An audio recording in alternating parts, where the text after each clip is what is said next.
শাস্তিগুলোর কথা বললাম, আপনারা আমরা সর্বদা সব সময় হত্যা থেকে, জবান দিয়ে মানুষকে কষ্ট দেওয়া থেকে, হাত দিয়ে মানুষকে কষ্ট দেওয়া থেকে সব সময় সর্বদা বেঁচে থাকবো তো ইনশাআল্লাহ।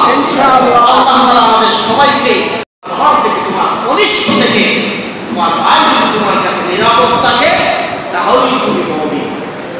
আর এখন তো আমরা শুধু হাত দিয়ে মারি না, পা দিয়ে মারি না, অস্ত্র দিয়েও মারা শুরু করেছি। তুই বলেন ঠিক কিনা?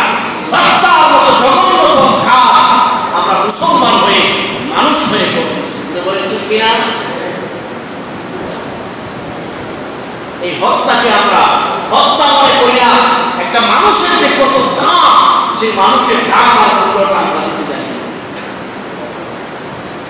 হাদিস শরীফের ভিতরে আল্লাহ রাসূল বলেন, তুমি যদি অন্যায়ভাবে একটা প্রাণীকেও হত্যা করো, সেই প্রাণীও তোমার বিরুদ্ধে আল্লাহর দরবারে হাসরের ময়দানে নালিশ করবে। নাউজুবিল্লাহ বলেন।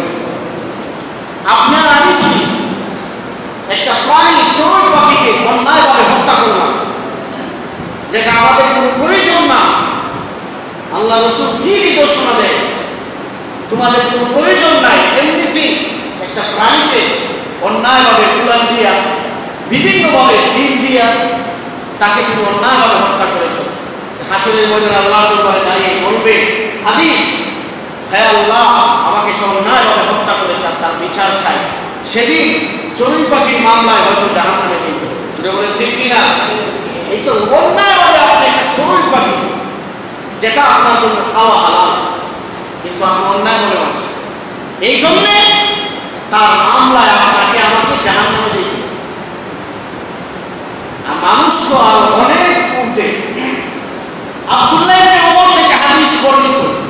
আব্দুল্লাহ ইবনে ওমর বলেন, কাবা চতুর্পাশ দিয়ে আমি ঘুরতেছি আর বলতেছি, হে আল্লাহ, আমি রাসূলের কাছ থেকে শুনেছি, হে কাবা, তোমাকে সবাই শ্রদ্ধা করে, তোমাকে পৃথিবীর সব কিছুর চাইতে মানুষ তোমাকে সম্মান করে, তোমাকে মানুষ ইজ্জত করে, কিন্তু এটাও আমি জানি তোমার চাইতেও সম্মানিত একটা বস্তু দুনিয়াতে আছে, সেটা হলো আল্লাহ কুদরতি হাতে বানানো মানুষ।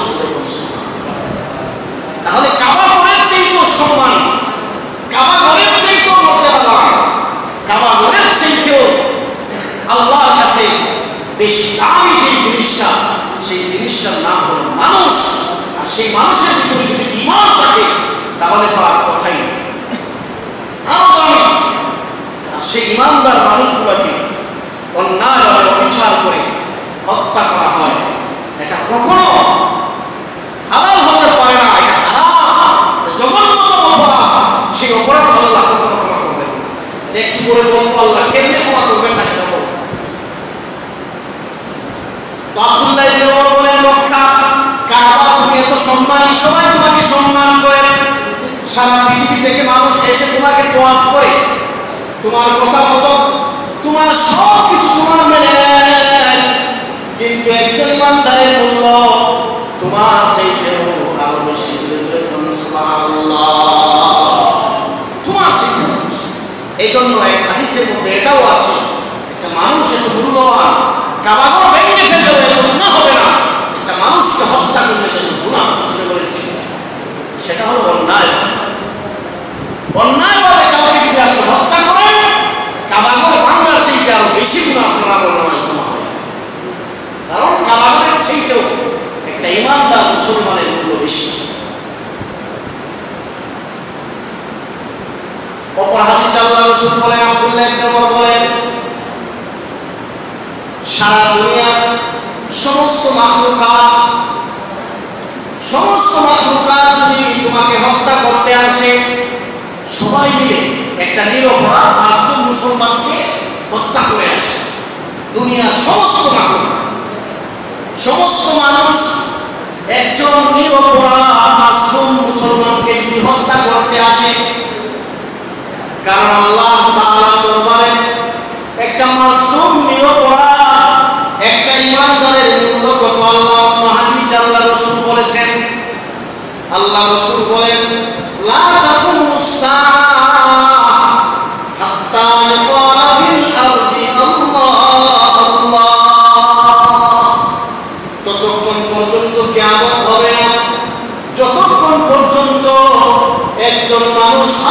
জমিনে ইমানদার আল্লাহ আল্লাহ বলনেওয়ালা থাকবে। যতক্ষণ পর্যন্ত একজন ইমানদার আল্লাহ আল্লাহ বলনেওয়ালা দুনিয়াতে থাকবে, আসমানের জায়গায় আসমান থাকবে, জমিনের জায়গায় জমিন থাকবে, চন্দ্রের জায়গায় চন্দ্র থাকবে, সূর্যের জায়গায় সূর্য থাকবে, হেলামেলা করবে না। প্রত্যেকটা বস্তু তার কক্ষপথে চলবে, কেউ কারোর সঙ্গে এলোমেলো হবে না, সঠিকভাবে আল্লাহর হুকুম মতে চলবে। তাহলে বোঝা গেল এই হাদিসের দ্বারা, সুস্পষ্টভাবে এই হাদিসের দ্বারা বোঝা যায় যে একজন ইমানদারের মূল্য, একজন ইমানদারের ইমানের কাছে, একজন মানুষের মানুষত্বের কাছে দুনিয়ার সব কিছু ফেল হয়ে যায়। আর সেই মানুষত্বকে আমরা বিলীন করে দিয়ে একে অপরকে হিংসায় আক্রমণ করতেছি, হাতের দ্বারা আক্রমণ করতেছি, জবানের দ্বারা আক্রমণ করতেছি, বরঞ্চ তাদেরকে আমরা অন্যায়ভাবে মুসলমান হয়ে মুসলমানকে হত্যা করতেছি, কামড়াকামড়ি করতেছি। ঠিক হত্যা কামড়াকামড়ি সারা দেশে ইসলাম, সারা পৃথিবীতে মাত্র মুসলমানদেরকে হত্যা করা হচ্ছে, যাদের কোনো মূল্য তাদের কাছে নাই, কিন্তু আমার আল্লাহর কাছে তাদের মূল্য আছে। ফিলিস্তিনকে যদিও তারা হত্যা করতেছে মুসলমানদেরকে অন্যায়ভাবে, এর বিচার একদিন হলো তাদেরকে দিতে হবে। ঠিক দিতে হবে, দুনিয়াতেও দিবে, আখিরাতেও দিবে। আপনার আমার ধৈর্য তো কম, এই জন্য আমরা ধৈর্য হারা হয়ে যায়। আল্লাহ শুধু দিন দেয়। কোরআনে বলছে ওয়ায়ামুতু